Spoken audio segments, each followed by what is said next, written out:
It's a real toss-up between who's more interesting, Baldwin or the Bear. That's just a cheap one. It isn't. It's intended to be cheap because he is boring. Okay, well, it was cheap, so you succeeded.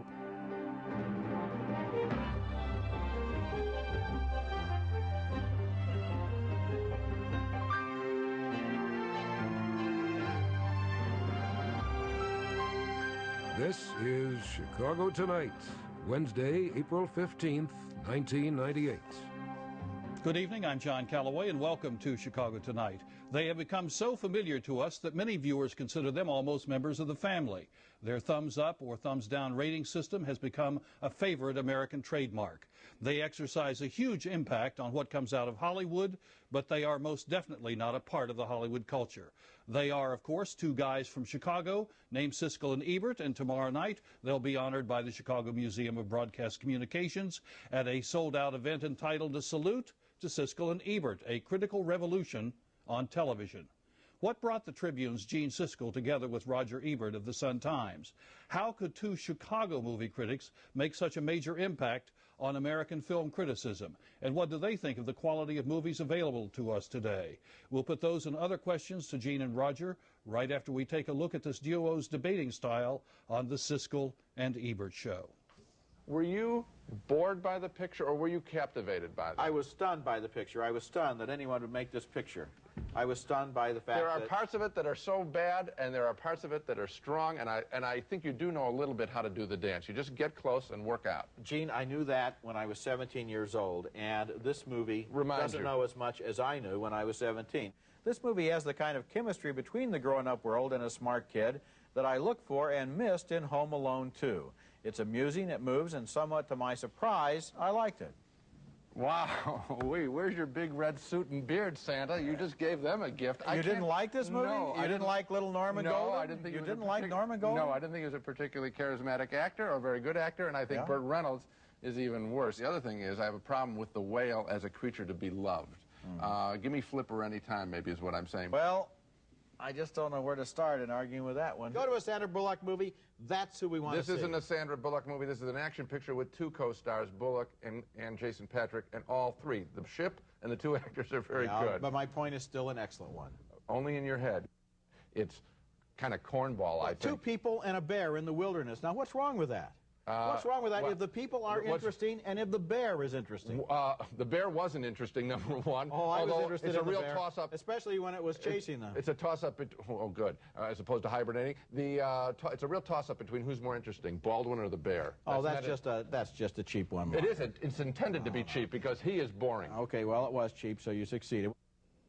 And now we're delighted to welcome to Chicago Tonight Mr. Roger Ebert and Mr. Gene Siskel. Welcome, gentlemen. Yeah. You know, those selections were kind of like of the most dispensable, superficial, and silly moments in our entire history. If we did that all the time, we wouldn't be on this show, and we wouldn't be having a tribute, and we would have been off the air about 20 years ago. Yeah. In other words, the distortion. What you just saw was a distortion of what we do. And unfortunately, it was supplied to you by our staff, I believe. It was supplied. Our former staff, I believe.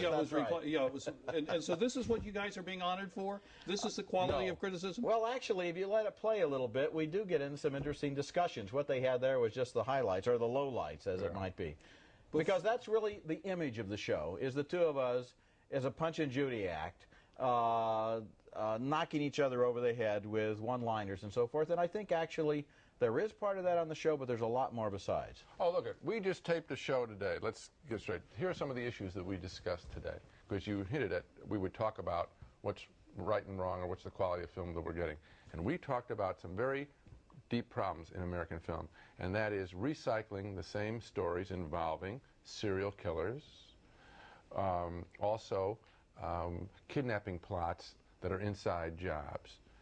They're just bereft of original ideas. It's even deeper than that. It's that most movies, modern movies that come out of the big studios, are written according to a formula. There's a guy in Hollywood who has analyzed the 100 most successful films of all time and figured out what their underlying structure is, and he teaches this in workshops, and people take the workshops and write the screenplays like that, and a lot of executives who don't know anything about movies buy these screenplays, and so you sit there as a person who's familiar with films and you say, well, here's the false dawn.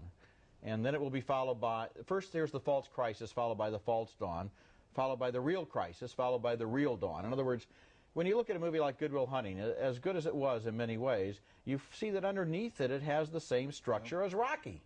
You know, this is the same movie where the kid comes off the streets and he has all of the colorful people around him, and it looks like he's going to get the girl and win the fight, and then he doesn't, and he doesn't, and then he does, and then he does. Yeah, and you've been on this roller coaster before. But on the positive side of both films, it's interesting. Those are good examples. Those films, what's good about them is not the formula that they follow, but I think what unites them is their sense of place. One, Philadelphia, and you feel Philadelphia, and the other South Boston, and you feel it. Well, and that's very important. The dialogue is smart, too, and the characters are well done, but the fact is that the structure is familiar. And what's interesting is could you guys open up with some conversation instead of, I mean, I've had to ask you question after question after question on this. I mean, I'm tired. This is why we don't have a live audience, Roger, on our show, because they always interrupt us. That's right. Yeah, don't you hate when a host interrupts a really good conversation? Listen, I have to work with this guy. No, but here, think about what the show would be if do you know what he did before you were late, by the way? John, stay out of it. Good Will Hunting and Rocky. That's what I mean. Good Will Hunting and Rocky.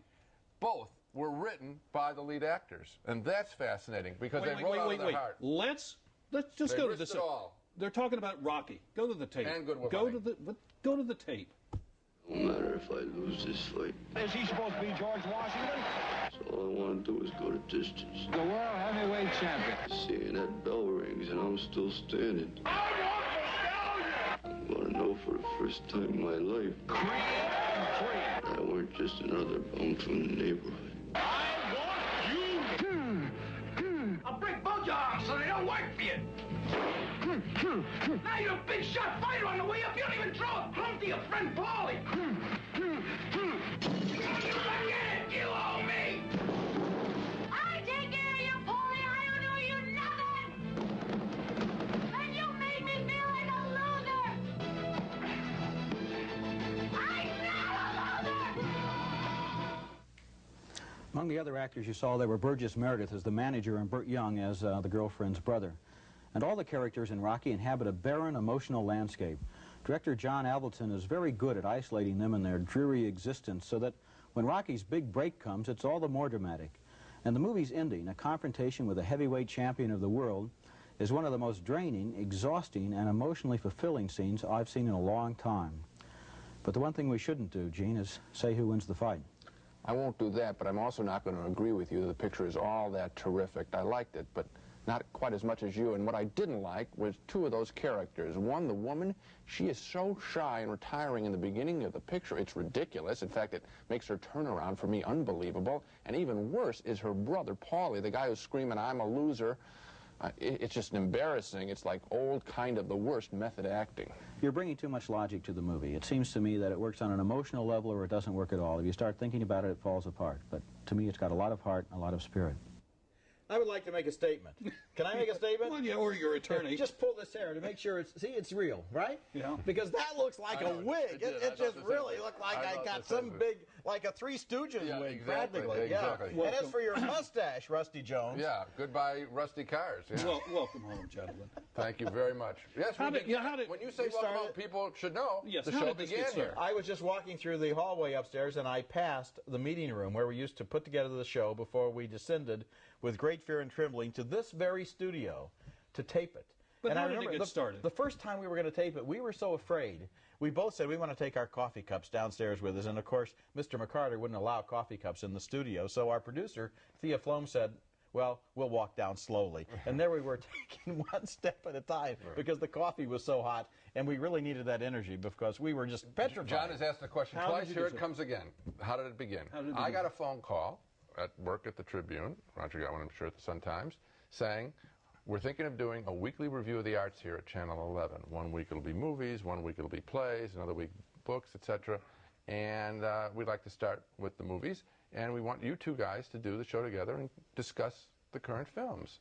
And it was logical that they picked us because back then there were 4 newspapers in town. Boy, I wish that were still true. Yeah. And we were the critics for the morning papers. And you were really ace arch competitors, were you not? Absolutely. I mean, this was not huggy, no. Oh, hi, how are you? No, not at all. No. I was friendly with the other 2 film critics in town, David Elliott and Mary Canablo, but Gene and I were we would be on the elevator together alone, looking at the numbers changing over the door. And Roger's from a small town, Urbana, Illinois, so that was kind of exciting for him. No, but, I'm from but big the city point is, Chicago. you felt Yeah, like in you were Urbana we have a better sense of humor than that, though. And is it true that Mr. McCarter said to you, said to the producers, okay, we'll do this show, but let the clips be the centerpiece of Yes, the program? there was a rule at really? the beginning that we had unedited clips. That was our big boast. We don't edit the clips. We show you the clips. Of course, the clips have been edited by the studio publicity department, but and what you just saw was a trailer for Rocky. Yes. When you were showing that, I was going to say, where did you get that? And then I realized he got it from our old show. That was the third show you ever did. We would not show that 76, today. We would not show a trailer on the air today. We wouldn't allow that on our show. But in those days, we spliced were together secret scenes. That, By the way, if a trailer worked best to give somebody the feel for something, why not it's occasionally a use lie. It's a lie. It doesn't exist. They move it. They take scenes I out of understand. sequence in order to, Sure. to give you not the movie they made, but the movie they wish No, they I understand made. that, but occasionally when we do a couple of times a year, we'll do movie review shows, and the clips are so bad, that is, they are so limited. Well, then you in should some show of the them scenes. and show how bad the movie is. No, but my point is, if you want to give the viewer a sense that there's something out here other than this two people talking, because the movie very frequently is better than the clips they give the you. trailer is an advertisement. Why give them a free commercial on your show? John. All right. Don't do it again. Okay. I heard the Work word with okay. us. I'm taking that as a yes. We'll become your consultants. Don't take that as a yes, because I happen to disagree with you on that issue. Okay means we're going to move on to the next thing. Oh, you that's guys, interesting. We thought it was next, please, or something like that. that's would be right. the- Now, yeah. you guys left Channel 11 and you went to the Tribune. We went to commercial syndication, first at the Tribune, and then to Buena Vista Television, so that over the years our show has been on channels 11, 9, and 2. and Locally. And why isn't it Ebert and Siskel? Well, Roger lost a coin flip. Don't stop the story before it's over. What do you mean? He knows the rest of the story. What's the rest of the story? The rest of the story is by public acclamation. Be honest, The Gene. public wants it to be Siskel and Ebert, and I've been to that. Gene, be honest. Tell the real story. What happened was, it was going to be 2 years. It was a 4-year deal at Tribune Entertainment Company when we left here. And what we said is, we'll flip a coin, and for 2 years it'll be one way, and then for the second 2 years it'll be the other way. Well, what happened is we went out and shot the opening of the show at the Pickwick Theater, I think, in Park Ridge. So that said Siskel and Ebert on the marquee. And then the stationery and all the other stuff. And we never reshot it. We didn't think, if we had been thinking cleverly, we would have shot the market, reversed it and all that, and had all that tape and all Or that if stuff. we'd been thinking straight, we would have gone out 2 years later and shot it again. Well, it Ebert wasn't and my Siskel. decision. No, it was your decision, No, it because you wasn't. didn't stand up for me, even though you signed on to the deal. Yeah. Believe me, if it had been Ebert and Siskel for the first Well, 2 by that years, time the show if was- it had, let me finish this. If Go it had ahead. been Ebert and Siskel for the first 2 years, I promise you we would have reprinted the stationery to Siskel and Ebert for the next 2 years. I can guarantee you that. Now, what's your Clearly, instinct? there are no feelings No, about this. but not on Roger's part. Yeah. Now, Well, of course, I'm the loser. Of course I'm angry. Oh, There you was think a of deal. yourself as a And while loser? we're doing the history there of was this, a deal, You and the got deal the was headline broken. right there, John. Boy, you really get down to it. He described himself as a loser. You took me out of context, and thousands of people saw you do it. and That's where the way did- he operates. Where did the thumbs up and thumbs down come from? The Romans. I originated it for the show. The same thing, right? When we were here, we were doing yes votes and no votes. When That's we went to syndication, I suggested we do thumbs up and thumbs down.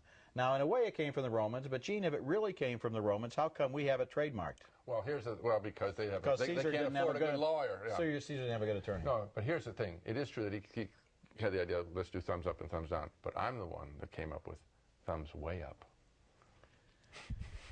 I hope that you record this tape And I'm the one that in came up digital with form so that it can marginal last for thumbs up. 1,000 years. That great achievement of Gene Siskel. Marginal thumbs up. That was said with a measure of irony, Raj. Do you guys have any A very large measure. Do you guys have any misgivings about thumbs up and thumbs No. down, giving all the because of nuance the- that you It bring to your joins writing? seriously, it joins the argument. In other words, you can fump around and say, I kind of feel this way, I kind of feel this way. But when he says, I'm voting this way, then we have our discussion. And Also- I like that. I And like there's it focusing another nice attention. thing. They can't miss quotas in the ads. I mean, it's either 2 thumbs up or it isn't. And the other thing is, for those of us who go to the movies, finally we have to make a choice. Exactly. We're either You're either going in the theater or or we're you're not out of the going to theater. the That's theater. the point. You Yeah. guys Well put, are John. you guys are going to the Rosemont Horizon on April 28th as a part of the American Dream 98 Global Nope, it's been Success. canceled. Has it been canceled? Canceled. Right. But We're not going. the title that you were going to talk about Yes. was Success as a Team. What were you going to? What's the key to your success as a team? As a team, our success is the fact that we are 2 individuals. If we were a team, the show wouldn't be any good, and we wouldn't be That's interesting. very That's good very as well critics want expressed. it. Did you hear what he, I mean, So seriously. you're not a so Right. you're going to go against the title of this success. No wonder they canceled that the. isn't- Well, I think that today modern corporations are always talking about team this and team that. I'll make up a corporation, Team Unicorp or Team Spearmint or whatever, you know. It's like we're all going to be members of the team. And Dilbert, the cartoon strip, is right on top of this. All these people in their cubicles feeling like they're members of teams until they're fired. Because the people who hire them don't feel like they're members of the team. But what about you guys as a team? I think here's another thing. Individuals make the best teams. We feel, other than Roger's self-deprecating remark calling himself a loser, we Gene, feel stop beating that, as you well know, incorrect just 2 beats and out of context misquotation. 2 beats. That the point is that it makes you referred feel directly to the fact that I got cheated on the name thing. Okay. The feeling is that we have competency apart from the show. Yes. And that helps us be a team. In other words, our whole identity isn't linked as a team. We are individuals. We are journalists, we're reporters, whatever, writers. We can do all those things, broadcasters. We can do all that stuff. And once a week, we come together and do this thing called our show. And we are not paid on that show to blend our opinions together, but rather express them in front of a very competent colleague. Has the relationship changed over the years? Not much. Not much. It's still very spicy, isn't it? Yes. And Well, spiky. I mean, here we have two people who feel that they're being contradicted by the other one. And if you were to ask me if a movie was a good movie, and I said it was, and he said I was wrong, I would be offended. But is there something... And I'm offended every time that happens on our show, and he's a little offended every time it happens to him, because in a way, in public, each guy has the possibility of being called wrong by somebody else who is also an expert. But if somebody really studied it, would they see what the fault lines are? In other words, if this were politics and you were the conservative and you were the liberal, we'd say, oh, yeah, that's fairly predictable. But it doesn't feel that predictable to me. Exactly. I can't say to you, oh, I know Gene is going to go against Roger on this movie because I just don't have it down there. Sometimes we amaze each other. Right. We amaze each other. There are occasions when a guy will deliver the review and the other guy will just sit there and say, I can't believe But that. John, if you did do the arithmetic, you would find that we agree far more often than we disagree. No, that's true. I mean, and that's because I think we're both pretty sharp, and we can, you know, and also films declare themselves, the quality is quite obvious. But when you disagree, do you find any trends now? Do you say to yourself, Gene Siskel, am just kind of more sentimental about children than Roger or something like that? I'll say something, and I'll be interested in hear Roger's self-criticism, and I mean criticism in the sense of description here. I have a very short fuse for science fiction pictures. I don't like them that often. But now, it's not that I think there's something wrong with me. I think there's something wrong with them, which I suppose is the ego of a critic. But the problem is, they're all the same. It's always the future, and the future stinks, and it's one man who can save the world. You know, the postman is the... And I just see that time and time again. I grew up as a science fiction fan. I'm still a science fiction fan. One of the great things about science fiction is that it gives such a leeway for the visual, creative side of the medium, where you can do special effects, you can go back to German Expressionism and bring it forward, as in the really great 1998 film, Dark City. You can deal with ideas. Science fiction deals with ideas. Now, I'm not talking here about Starship Troopers or Lost in Space, which are junk, but the good science fiction films like Dark City and Gattaca really contain more ideas than most of the movies that we see.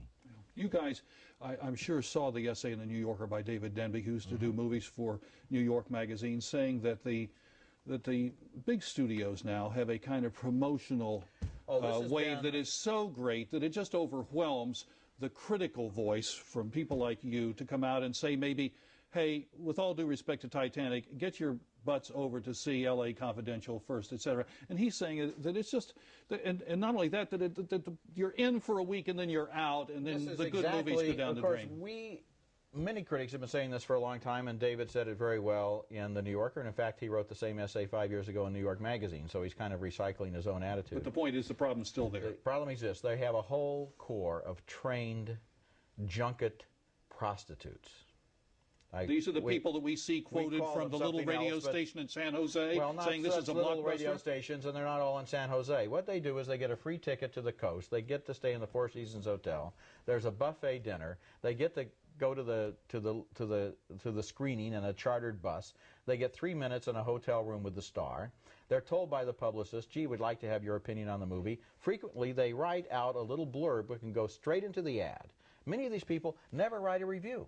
Their medium is the ad. The blurb. Their blurb goes straight into the ad, and that's it. And they're kind of led to understand that if they don't cooperate, they might not be invited back next week. Is all of this destroying the ability for good movies to be made? And well, people turn on television and they never see any criticism. All you see on television is celebrity hype. Ours is one of the last shows left on TV where either one of us is likely to look into the camera and say, this film stinks. If you look at the morning shows on the 3 networks, Gene is on CBS and does a good job of criticism.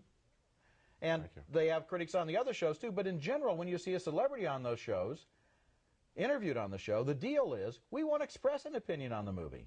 But does that get in the way of good movies being made? That's the only thing I want to know. If you believe, and we have devoted our lives to this, that criticism can raise the audience's taste level, therefore forcing and demanding more. In other words, if we send people, the theory of why we do our jobs is, we will send you to better films than the 30-second TV ads will send you to, but they'll send you to everything. And if you see a good, we'll say, science fiction film, then you're going to demand more from Hollywood, and you'll stay away from stuff that doesn't work. And therefore, somehow the word will get out, you know what, we better ratchet up the quality because the public's hip to us, and they're staying away. That's the theory of how criticism helps this Unfortunately, planet. after we have been doing this for 23 years, the movies, as a result of our unyielding efforts, are worse than they were when we started. Which raises the question, is there any side of you, I mean, you guys... The 70s, when we started, the movies were better. I mean, I don't think the public understands what you guys have to really do. You go into those little rooms and you see a huge amount of crap before you see something that's very nice. If either one of you or both of you come close to walking out one day and saying, I'm sorry, life is short and I can't do this anymore. I walked out of Black Sheep 20 minutes early with the late Chris Farley. I just couldn't. I saw my life, you know, passing before me, and I said, I can't. This is your life. I mean, exactly. We've used this line many times.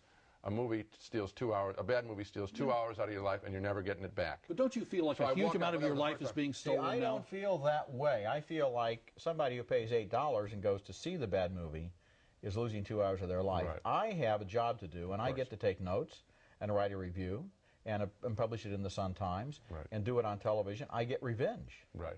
So you almost feel like you're protecting our lives. Well, it's a service. Yes. If you were to ask me the one word that would describe what a critic does, I would say that the critic is a teacher.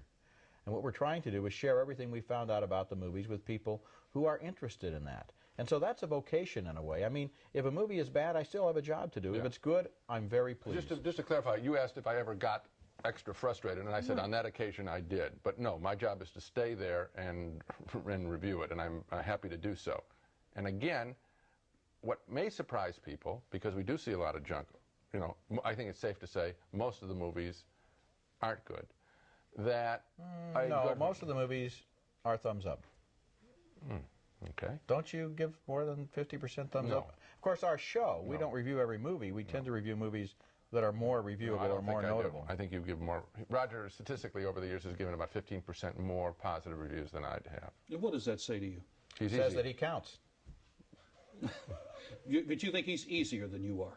Well, I think the numbers would suggest that. But when Gene has been requested to present these numbers for examination, he has never been able to accumulate them. That's not true, because in our staff did it. I mean, they do it every year, I think. The year that I gave thumbs up to fewer movies than you were never able to even absorb the fact that those figures existed. I don't know. I went around for a whole year saying, last year I gave more thumbs down than Gene did, and he just couldn't penetrate his impenetrable, invisible shield. That's just talk. That's not talk. That's true. Are you telling me there wasn't 1 year? I want to continue this over the credits. No, of course I'm not telling you. I want to continue this over the credits, but I see our time is up. Our many thanks to Gene Siskel and Roger Ebert for being with us this evening.